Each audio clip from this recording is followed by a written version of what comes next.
Hello friends! ఈ కథ మీకోసంలో ఈరోజు మనం చెప్పుకోబోయే ఒక సరదా కథ నవ్వుల దయ్యం. హాయ్ చుట్కీ. హాయ్ చోటు, చెప్పు. ఏం లేదు చుట్కీ, మన ఈ కథ మీకోసం వాళ్ళు కథలు పెట్టడానికి ఎంత కష్టపడుతున్నారు. కథలు చెప్తున్నారు, ఎడిటింగ్ చేస్తున్నారు, మంచి మంచి కంటెంట్ ఇస్తున్నారు, ఇంకా మోటివేషనల్ కోట్స్ కూడా పెడుతున్నారు. అవును చోటు, మరి సబ్స్క్రైబర్స్ ఎందుకు చుట్కీ ఇంత తక్కువ ఉన్నారు వీళ్ళకి? ఫ్రెండ్స్, మరి మీరు కూడా వీళ్ళకి సపోర్ట్ చేయండి. లైక్ చేయండి, షేర్ చేయండి, కామెంట్ చేయండి, సబ్స్క్రైబ్ చేయండి, మర్చిపోకుండా బెల్లును కూడా క్లిక్ చేయండి. సరేనా చుట్కీ, ఇక మనం వెళ్దామా? పెద్దగడప అనే గ్రామం గుట్టలు, చెట్లు, పచ్చని పొలాలతో నిండిన ఒక అందమైన ప్రదేశం. ఆ పల్లెటూరికి ఒక విశేషం ఉంది. అక్కడ పాతకాలం నుంచి ఒక వింత దయ్యం ఉంటుందని పెద్దలు చెప్తూ ఉండేవాళ్ళు. కాని అది మామూలు దయ్యం కాదు. అది భయపెట్టే దయ్యం కాకుండా నవ్వించే దయ్యం. ఒకప్పుడు రామయ్య అనే ఒక వృద్ధుడు ఆ గ్రామంలో ఉండేవాడు. అతనికి 65 సంవత్సరాల వయసుండేది. పొట్టిగా, తెల్లని మీసాలు, గోధుమ రంగు తోలు, బలమైన చేతులతో ఎప్పుడూ ఏదో ఒక పనిలో మునిగిపోయేవాడు. ఆ రామయ్యకి పిల్లలంటే ఎంతో ఇష్టం. రోజు పిల్లలతో పాటలు పాడి, కథలు చెప్పి సరదాగా గడిపేవాడు. అతనికి మిత్రులు చాలామంది ఉన్నారు. కాని ఒకరోజు అతను ఏకాంతంగా తన ఇంట్లో ఉన్నాడు. ఆ రోజు రాత్రి రామయ్య పడుకోవడానికి ఎంత ప్రయత్నించినా నిద్ర పట్టలేదు. అప్పుడే ఒక విచిత్రమైన శబ్దం వినిపించింది.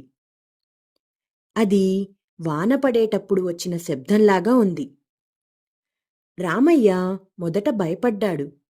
కాని కాసేపాగి, ఏంటి, ఎవరున్నారు అని గొంతెత్తి అడిగాడు. అప్పుడు శబ్దం ఆగిపోయింది. కాని రామయ్యకు ఒక విచిత్రమైన అనుభవం జరిగింది. అతను గోడమీద ఒక చీకటి ఆకారం గమనించాడు. మొదట అది ఒక పెద్ద పాములా అనిపించింది.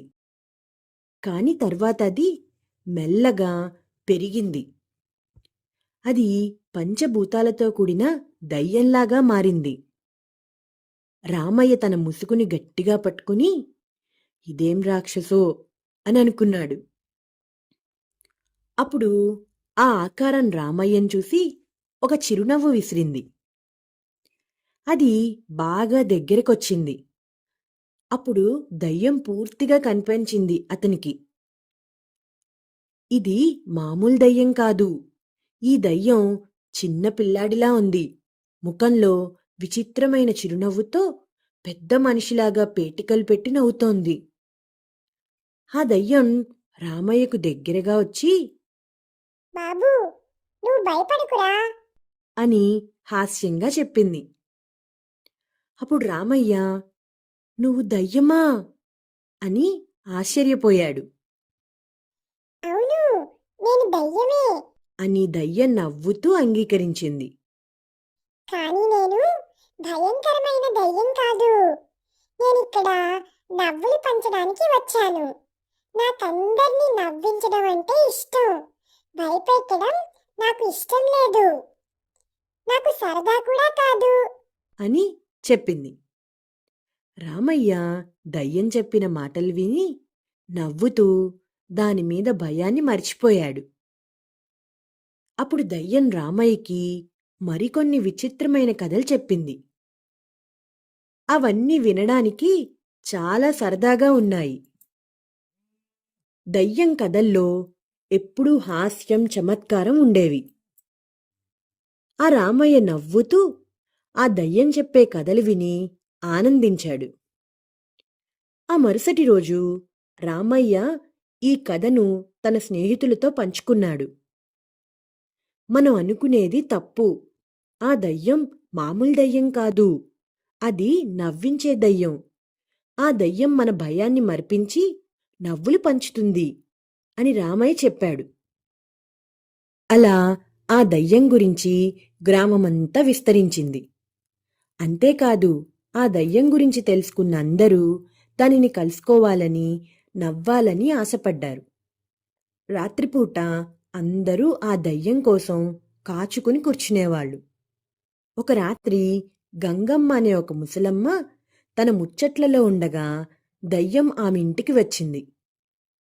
ఆమె చాలా కాలంగా బాగా అనారోగ్యంతో బాధపడుతూ ఎప్పుడూ బాధతో కన్నీళ్లు కారుస్తూ ఉండేది.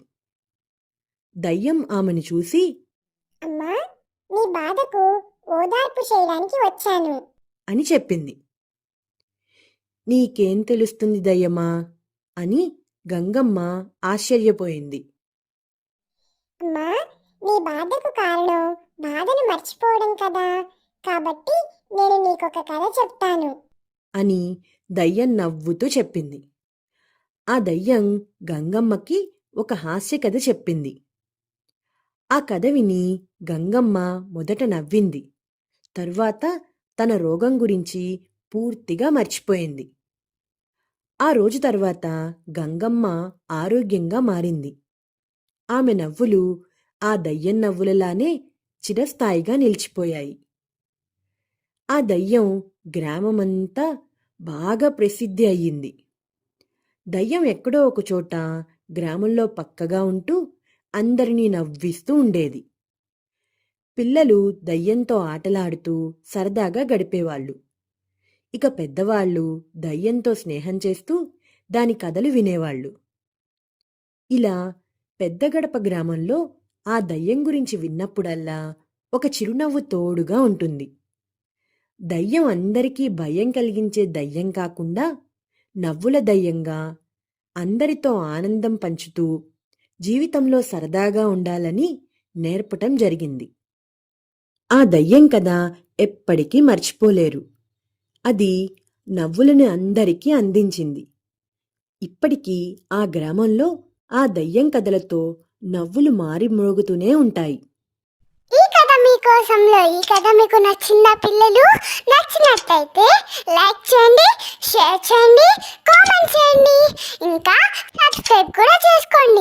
గంట కొట్టని వాళ్ళు కూడా గంట కూడా కొట్టేయండి.